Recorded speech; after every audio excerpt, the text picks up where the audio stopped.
What's growing? Andrew, Fairweather Farmer, and today we're talking about how to irrigate your field and crops if your water source is relatively far away. First thing you're going to need to do is to identify your water source. So this could be a pond that exists naturally or that you have excavated, or it could be something like a river or a creek, but you need to check the regulations in your area to make sure you have the right to pump that water, and perhaps there are rules about how much water you're allowed to take, what time of year. In terms of equipment, what you're going to need is a pump. For our system, we have two 5 horsepower pumps that are Hondas, and we can run basically about four sprinkler lines on full pressure, and we can run up to 8 sprinkler lines on a pump, but the pressure does drop once you add more lines, and especially if you have a lot of drips running at the same time. And that pump is going to need to have a pipe, basically of corrugated plastic, that goes into your water source with a filter, ideally, to filter out some of the sediment as it's sucking the water. And then a little trick here is that to prevent the filter that's inside your water source from getting clogged too often, basically you can attach a string to it and tie it to a tree, and then attach a buoy to the end, and that way your filter and your intake is always floating just below the surface of the water, because you don't want it to suck air, because that's bad for your pump. But you don't want the filter to be sitting on the bottom of your water source and sucking a lot of like algae and like dirt and various debris that can clog your intake. And then once the water comes to your pump, it's going to go to an outtake pipe as well. And what we've found really helps to prevent our drips and sprinklers from clogging down the line is we run a second filter for each pump.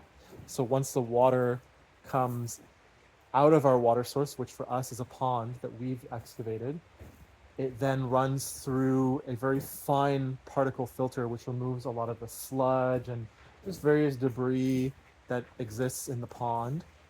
And that way, when we're pumping through our drips, the little holes don't get clogged, so each hole continues to drip because they're at a certain spacing. So if they were clogged, some plants might not be getting water.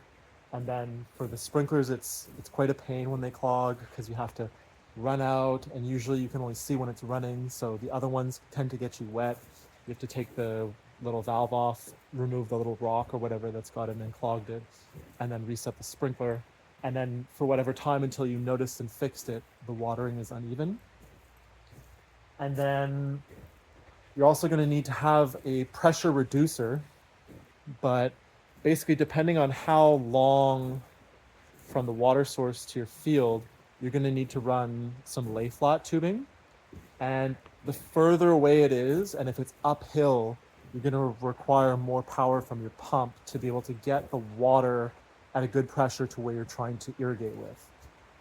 Because the more you go uphill, the further you go, the more you lose power from, like, you have full power right at the pump, but maybe 200, 300, 1,000 feet away from the pump, it's definitely not coming at that same PSI.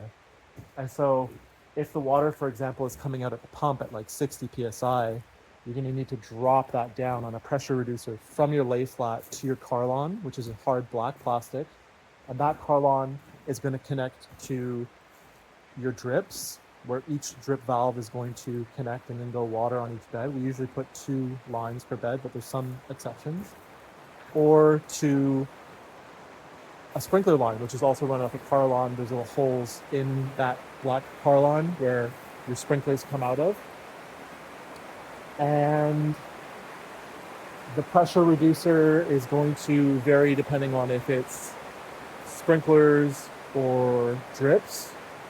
I believe we use a 12.5 psi for the drips because it requires less pressure, and I believe we're on a 25 psi for the sprinkler lines.